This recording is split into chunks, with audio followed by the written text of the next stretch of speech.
And the person that we're going to be looking at right now is Glenn Beck, noted commentator, pundit, author, and host of his own show. For a while it was on Fox. He's been on a number of radio stations over many years, and just a very interesting guy, but also controversial because of some of the things he says. And let's go to his chart for a second, and well, this is what it's going to be. Glenn Beck. Now, we don't have the time of birth. There's no idea here when he was born. He could have been, any time of day. And his moon, for example, what the difference of that is.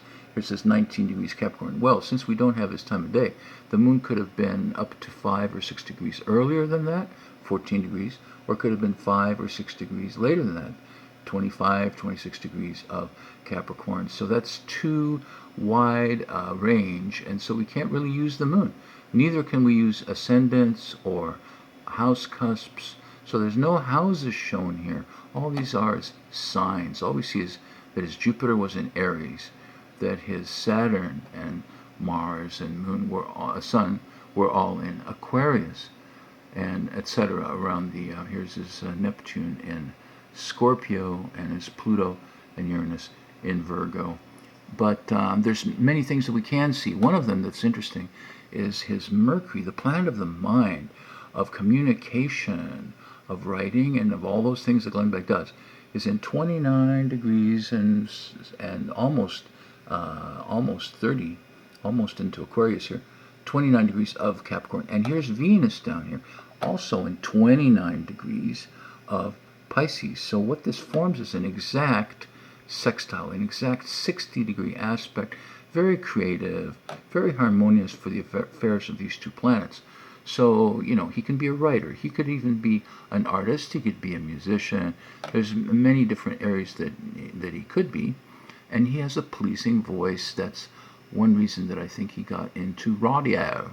And at an early age, as a matter of fact, he won some kind of little contest when he was 13, and he got to get in front of a microphone for 4 or 5 hours that day as a DJ, as a host. And he went on from there. Very admirable, to be sure. But let's look at some other things here.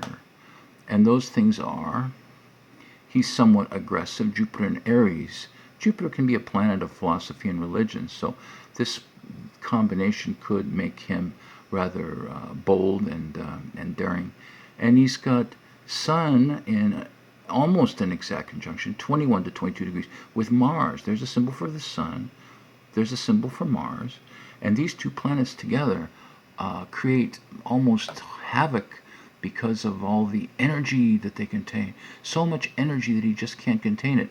But he also has to deal not just with the energetics of life, and he could be somewhat macho with this aspect, but also he can plunge into some depths of despair at times because his Saturn is there also. His Saturn is in 25 degrees.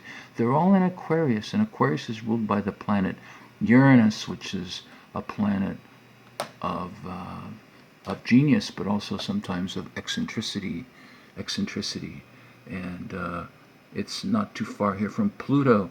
Pluto and Uranus together are a handful because Pluto intensifies whatever planet is close to. In this case, it's the eccentric planet of Uranus. He had a very hard time settling down, I think, after he left home, lost his mother, went out into the world, radio station after radio station after radio station.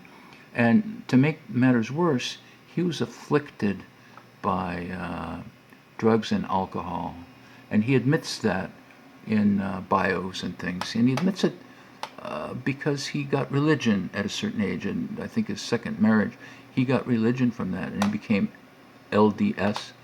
And that shows on here also because he's got an aspect here between the Sun and Neptune, which is a square. A square between Sun and Neptune brings in the mystic side. It brings in all kinds of wild ideas and feelings, and some of those pertain to the belief systems. Some of them can drag him into the drugs and alcohol, because it's an escapism. Neptune is a planet of escapism. So when it's powerfully lined up in a 9-degree aspect, that's a malefic aspect. That's a harsh aspect. That's a square. Squares between planets don't work very well. So he had to battle the demons of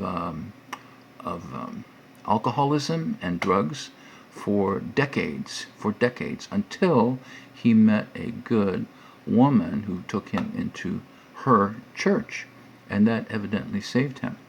But it didn't save him completely, because he's got the Mars and the Sun and Saturn together. Mars and the Sun is very macho.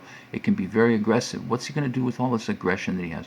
Mars and Saturn together work very hard, but they also sometimes give slim pickings as far as rewards go. He always feels like he's not doing enough. He's pushing himself to go farther and farther. But Sun with Saturn, just looking at these two outside planets, Sun and Saturn, that can make a person depressed, feels like the whole world is on their back, and too many responsibilities. And that led to the alcoholism. That led to the escape, if you will, into his religion. But it also led to tirades and explosive, combative attitudes and positioning, and taking radical stands against certain people. Like lately, he's been known for being very anti-Trump. He's one of the anti-Trumpers, and I don't know if it's going to end up well for him, because these three planets are going to continue fighting a war within him that in the past was solved or placated with alcohol and drugs. I'm not sure if his creative abilities, the Mercury Venus, is going to be enough to get him out of doing that again. But what he could escape to is his religion and his, I would have to say, weird politics. Okay, Sun Neptune equals pretty weird stuff, and also the Mercury Venus, which probably means he's going to keep writing books and being on radio and TV shows forever. So that's our portrait of Glenn Beck in the stars, and thank you very much for looking in. We'll try to give you some more good stuff soon. Thanks now.